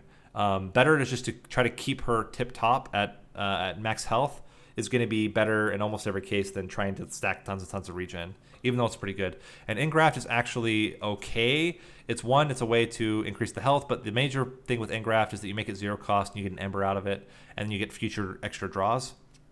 The other thing I would put on here, which I didn't, and I don't know why it's not on here. Actually, this might even be better than Engraft, is Razor Sharp Edge.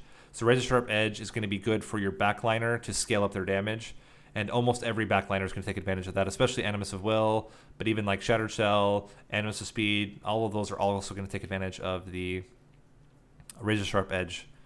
So that probably should be in the list, and if it's not in the list, it's like the very next one in the list. In terms of artifacts, Split Anvil becomes really, really good because you're going to draw a lot of cards, and then you play one high-cost spell, and all the rest of your spells become free. The first Hell Pact is also very, very good. A lot of the spikes are extremely valuable in this setup, especially the spike, Awoken's Rail Spike, is really strong in this build because you can reduce the cost of spells, then you draw them back and you can play them over and over and over again. And the first Hell Pact just allows you to do that much easier. Of course, Emblem of Exiles, adding more health is always going to be good. And then Priory's Cloak, if you are healing a lot, if you are like using Restoration Detonation or Unleash the Wildwood, that's going to add even more damage to those bursts. So if you go and Unleash the Wildwood and you're going from 50 health to 200 health, that's a 150 damage burst onto the front enemy unit, which can be really powerful. Sap Tap could also be really good as a fifth if you want to think about another draw. But by this time, you probably have enough draw that you don't really need Sap Tap anymore. Moving on. In terms of secondary clans, Hellhorn, priority for me would be Consumer of Crowns. If you can get a Consumer of Crowns behind the Sentient, things become much, much easier. If you get Consumer of Crowns, that means you are going to need either ways to generate Ember, or you're going to need to find ways to get Imps out, which is pretty easy. You can put Imps on higher floors. The fact that you're drawing so much also makes it much easier, right? Because you're drawing so many cards, you're more likely to get Imps early on. Like the chance of getting a first turn Consumer of Crowns becomes much better when you can consistently draw, or not first turn, but sorry, later turns, when you consistently draw 3 or 4 Imps at a time. Outside of that, Demon Fiend, Alpha Fiend, both of them are going to take advantage of the high health to do a lot of damage onto the enemy units. Outside of that, there are other things too. You can get things like Branded Warrior, and even like Horned Warrior can be okay. The biggest problem with those ones is that they don't have as high base health or as high base damage, or don't have self-scaling. That's why I picked these 3 as my main priorities. In terms of spells, AoE becomes really valuable. So Vent, Inferno, Hornbreak. Your main units are typically going to be used to try to kill the front line, and unless they have insane amounts of damage, it's going to be difficult to kill the back line. The other thing you can do, and I didn't put on here, but is Hidden Passage. Having an overstacked floor behind your Sentient can be really valuable. So you can get like 2 or 3 units behind the Sentient's taking all the hits, and then your other units are just doing a lot of damage. That can also work pretty well. In terms of artifacts, Gurg's Goad's going to be the best one if you have any type of demon. Getting multi-strike on them is obviously going to be very good. And then Unbroken Horn tends to be pretty good. So if you have a way to conserve Ember and then use it all on either a Consumer of Crowns, or use it all on a Demon Fiend, or use it all on a bunch of high-cost spells later on, that can be really valuable. Stygian Guard. It's all about incant. Like this is where Cultivating it shines, is on incanting. You make all your spells cheap, you're going to get lots of draw, and then you incant like crazy. So then you want the most damage you can possibly get out of your incants, and that means Nameless Siren, Siren of the Sea, and Glacial Seal. All of them are going to do a lot of damage. Glacial Seal has the advantage of doing that as AoE damage, but the others are going to be really, really high damage for relentless fights, which is very, very good. And then Cold Celia can also work as a way to kill backliners. So what you can do, what I've done before, is that you put like Cold Celia on the bottom floor with the Sentient, and she's able to then stack a lot of Frostbite. And then on a higher floor, you have an incant floor where you're getting prepared for relentless fights and killing off frontline units. In that case, Priority Spell, Offering Token, obviously is really, really good anytime you're doing incanting. Titan's Tooth to clear floors. The only thing you have to be concerned about is not losing too many of your revenge triggers. So you may want to Titan's Tooth after the floor where the enemies show up. Crypt Builder is really, really good. Ancient Synergy is really, really good. And Hoarfrost Effigy. Hoarfrost Effigy is really good if you have Glacial Seal or Cold Celia as a way to scale up that damage. And in fact, I have a showcase recently with the Hat Trick Challenge where I exactly did a Hoarfrost Effigy build with Cultivating. For priority artifacts then, Founding Seal, if you're going to be incanting, might as well double that incant. And then Cuddlebeard, if you're going to do any type of frost at all, Cuddlebeard is amazing. It makes the frostbite not decay, and it makes the frostbite do more frostbite each time you use it. Umbra, priority units, Shadow Siege. Shadow Siege is a little bit easier to play when you have lots of draw. The main reason why is one of the biggest problems is the timing of when you get your Ember increasing and when you get your Shadow Siege. So by increasing the amount of draw, if you're drawing 10 cards per turn or 8 cards per turn, you're going to have a lot higher chance that you draw your Perils of Production, your Double Ember, your whatever else, right? Your Excavation Eruptions in the same turn that you're getting your Shadow Siege. Overgorger is also very, very good. You play it similar to the other Sentient build. You stack the Overgorger on a separate floor throughout most of the run, and then during the Seraph fight, you put Overgorger behind your Sentient to take advantage of that high health. Crucible Ward and Crucible Collector can also work. In that case, you want to find a way to either get them behind or just, the nice thing about having all the draws is that then you can use that to get a lot of buffs or a lot of morsels onto your Crucible Ward and Crucible Collector, and then they're pretty good during relentless fights. Shadow Eater also works, and then of course if you're getting any Gorgers you want, like Morsel Maker or Morsel Master.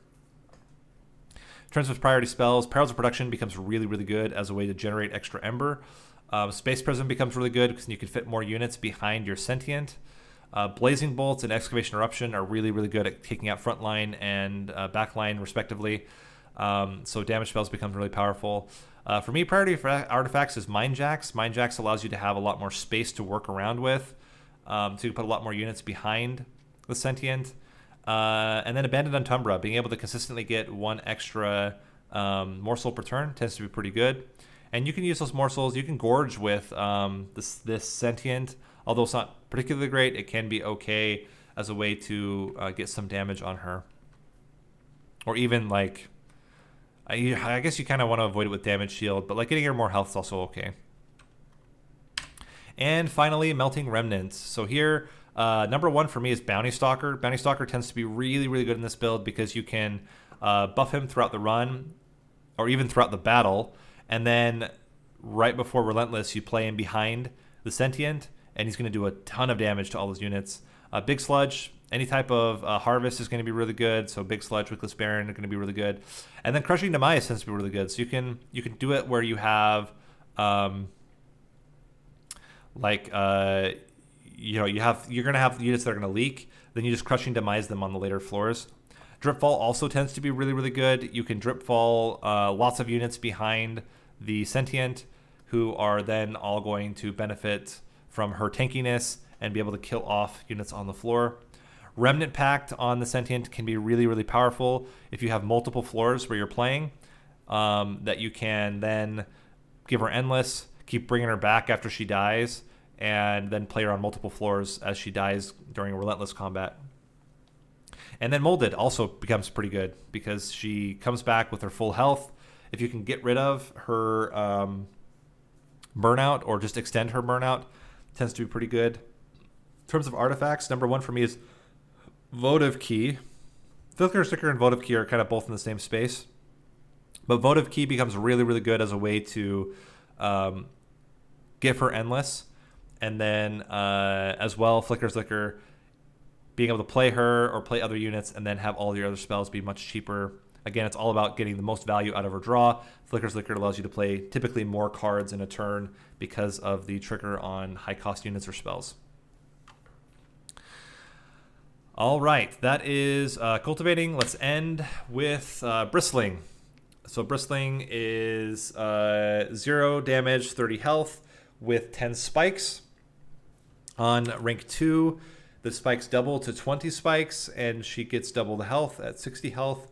And then at rank 3, her spikes double again to 40 spikes, and her health doubles to 120 health. So she is really high base health, has immediate innate backline access with her spikes. She actually has pretty good frontline damage at rank 2 and 3. And she has really good damage during Relentless because every single time the bosses hit her, they take damage. In terms of weaknesses, she doesn't have any innate attack damage, so you're entirely reliant on enemies hitting you. This means that stunning enemies or sapping enemies tends to be pretty bad, because then you don't take advantage of her spikes at all, and she doesn't do any damage to units. Opportunities. Biggest is any type of spike scaling. So being able to add more damage from spikes becomes really, really good for her. She's a pretty decent reform and endless target, because she starts with those spikes every time. So if she dies, you reform her, she gets reformed with the spikes, similar if she's endless. The other thing about spikes that's really nice is that it ignores stealth. So if there are stealth units, they still attack your Sentient, and she still kills them with her spikes, or at least damages them with her spikes. And then here, regen is going to be the best for you. Armor, damage shield being second best, and lifesteal.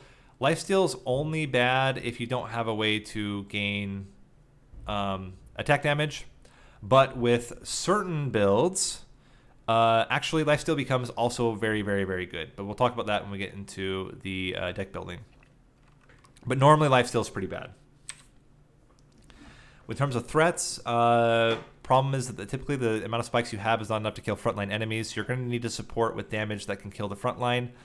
Seraph the Chase is just really, really it's a bad time. If you have Seraph the Chase, having your spikes halved every turn, it really negates all of her main strength. So with Seraph the Chase, I would also seriously consider just not taking Bristling, unless you have a really, really consistent way of getting extra spikes onto your units.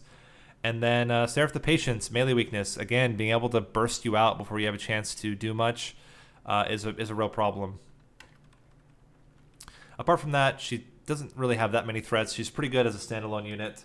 How you want to play her, she's a high health tank that acts as a backline clearer, and a pretty strong damage source during Relentless, assuming that she has enough health and her regen is high enough.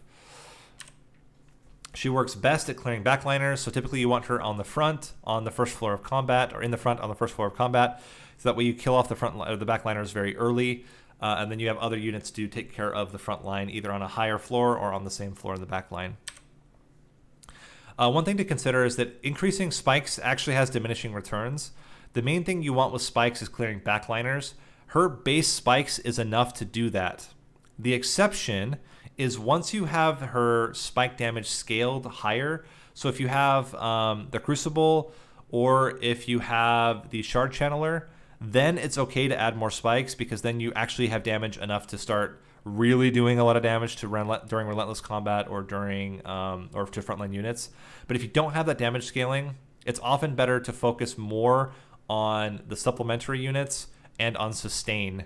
Because the longer she's taking, so like for example, if I have a choice between adding 5 regen, which is going to allow me to do 3 more turns, or adding 4 spikes, but that 4 spikes only affects maybe 3 or 4 turns, I'd almost always prefer to have better sustain.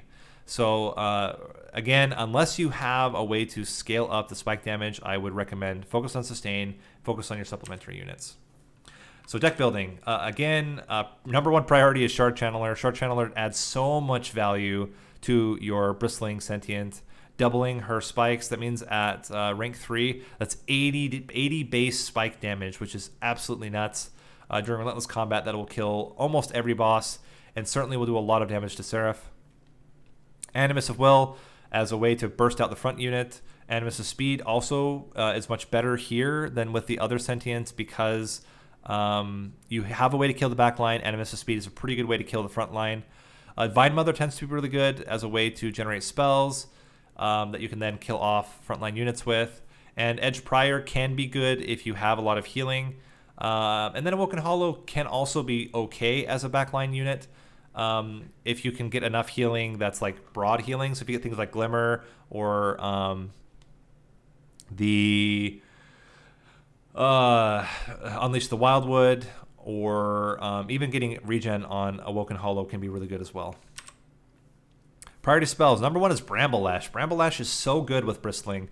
At rank 3, that's 400 damage with that spell. So 2 cost 400 damage spell to the front enemy unit. It's pretty dang powerful. If you get Bramble Lash, typically you want a lot of them. The more Bramble Lashes you have and the cheaper they are, the more you can play them, the more likely you are to kill bosses with Bramble Lash. That tends to be pretty good. Wildwood Sap, also very good. Awake is also very good. Any way to keep her alive. Restoration Detonation can work. What I would recommend is that you pick regen or restore, not both. If you're going to do Restoration Detonation, because Restoration Detonation doesn't work so well if you already have full health. Unleash the Wildwood is really, really good as well. Then you don't really have to worry about any other healing at all. And Cycle of Life is pretty good. Adding more, it's honestly, even though the spikes is pretty good, it's really adding the health. That's for most bosses another full hit of spikes every time you play Cycle of Life. Priority artifacts, number 1 is going to be Petrified Crucible. Doubling your spike damage or adding 1 to your spike damage makes her instantly that much better. If you have a Shard Channeler and you have Petrified Crucible, you basically are set. It's hard to lose those runs. It can happen, but it's pretty hard to lose. Gnarled Root is really good, and I mentioned before that Lifesteal is not so valuable, but if you get Gnarled Root, Lifesteal becomes very valuable because that all of a sudden means that you have a base 10, base 20, base 40 damage right from the get-go, depending on which rank of Bristling you have. So Gnarled Root's very, very good. It adds a lot of damage onto your Sentient from the very beginning, makes her actually a decent carry. Emblem of Exiles, again, more health means more spike damage, to especially during relentless fights. And then Bloating Fungus, if you do end up going regen, Bloating Fungus can be pretty good. Sap Tap can also be pretty good as a way to draw. But yeah, Bloating Fungus just keeps you alive longer if you have Wildwood Sap or if you have Awake, which can be very, very helpful during relentless fights. All right, Bristling, secondary clans, Hellhorned. Again, very similar. You want big, damaging backliners. So Consumer of Crowns, Demon Fiend, and Horned Warrior. With spells, Hidden Passage becomes very, very good. Being able to stack up a higher floor. Branding Right's also very good as a way to... So the nice thing about Branding Right is that you can not only get armor, but then if you have restores, you can heal back the damage you took from Branding Right, putting you at even higher damage or total health numbers. So you get your base health plus all the armor you're getting out of Branding Right, which can be really valuable. Alloy of the Ancients as a way to get just 25 extra health onto your, temporary health onto your Sentient can be really, really powerful. And Consumed Crown is actually pretty good. So Consumed Crown, spikes do consider or do count as slay triggers. You can actually get a lot of damage. If you're killing a lot of backliners, let's say you kill like anywhere from 10 to 20 backliners, that's 20 to 40 extra damage onto your Sentient, which can be really good during relentless combat. And then Gurg's Goad. If you're going to be taking a lot of demons, getting Gurg's Goad is going to make those demons that much better. For Stygian Guard, it's all about the incants as well. You're going to be doing a lot of restores. You're going to be doing a lot of other spells as well, typically. So then things like Nameless Siren, Sign of the Sea, even Guardian Stone can be really good as a way to stack armor onto your backline and onto the Sentient. For me, the big spells are things that are going to hit hard on the front line. That means Crypt Builder and Ice and Pyre and Ancient Synergy, Helical Crystallis. They all do that same thing where they do a lot of burst damage to the front line, and then your Sentient can kill off the back line with spikes. Gifts for a Guard builds tend to be really strong with Bristling. So then you get Crypt Builder, you get Gifts for a Guard. Ideally, you have Consume removed Crypt Builder, and then you've put Consume damage and then Consume remove, and then you can play Gifts for a Guard to get an insanely high damage Crypt Builder or Ice and Pyre. Or just, really stack up Ancient Synergy for a huge burst. But yeah, that's what you want. You want to be able to do big burst damage and then let Bristling take out the back line. And then again, if you are going to be doing incant builds, Founding Seal is going to be really, really strong. Totem Fragment's also pretty good. It allows you to burst out those front units on the top floor when they get there. So if you are going to get something like Ice and Pyre, then Totem Fragment allows that Ice and Pyre to do triple damage, which is really, really powerful for bosses and for units. For Umbra, Bristling's actually a pretty good Gorger by herself. So getting like Morsel Master, Morsel Maker is good because even the damage shield is better. It's not a revenge trigger. Spikes still trigger with damage shield. So then, getting a lot more damage and health onto Bristling is pretty good. And then otherwise, Overgorger. Similar with the other Sentients, you get Overgorger, you build them up throughout the run, And then at ring 8, you put the Overgorger behind your Bristling Sentient, and Overgorger will take out the front line. Sentient will take out the back line. That's a pretty powerful combination. In terms of spells, more space. The more space you can get, the better. You want units behind Bristling Sentient to take advantage of her high health. Blazing Bolts becomes really good as a way to take out frontline units. Forever Consumed can also work as a way to take out frontline units. And then Grovel's pretty good. So Grovel gives you the added benefit of you giving damage shield to the Bristling Sentient and then getting 2 morsels to gorge. And then for terms of artifacts, then more space. So Mind Jax becomes really good. And Shade Lamp. You're almost always going to get backline kills with Bristling Sentient. So then Shade Lamp becomes really useful in giving you extra morsels to use in the next turn or even in the current turn. And the other thing you can do with Umbra as well is you can always do a 2-floor setup with a Gorger floor and then a Bristling floor to prep the Gorger floor, to protect the Gorger floor for Relentless. And last, Melting Remnant. Here, it's all about the harvest triggers. Man, if you have a unit like the Sentient killing backliners, Big Sludge, Wickless Baron, they're going to get real, real big. The other thing that's actually really cool you can do is Formless Child. So what you do is you put the Sentient up front, you put Formless Child in the second position, and then during Relentless, you put this always on the first floor, then during Relentless, the boss will kill the Sentient and then kill the Formless Child, bringing back the Sentient immediately, which then you can play on the second floor, and now it has plus 40 damage, and it's at full health, and it has all of its spikes back. Then if you have a way to reform the Formless Child, you can do it again. So Formless Child is actually really, really good in this build if you specifically just have the Formless Child. So just the Sentient and the Formless Child, then you just need spells to burst out the front line. Can be really, really powerful. Or if you have a backline unit, you just make sure to put the Formless Child between the Sentient and the backline so that you can guarantee the Sentient is the one that's going to be reformed. In terms of spells, Remnant Pact is fantastic. Endless on this Sentient is really good because you already get the spikes right from the beginning when you bring him back. Wicked Blaze is also pretty good. Molded's pretty good. You just need to make sure to also have a way to either extend Burnout, or ideally you take Wickless Recruitment, and then you can remove Burnout after you reform the Sentient. In terms of artifacts, Votive Key #1 and Flicker's Liquor #2. Votive Key to get Endless onto the Sentient to bring her back and do more damage with her, and then Flicker's Liquor as a way to play units and then get free spells.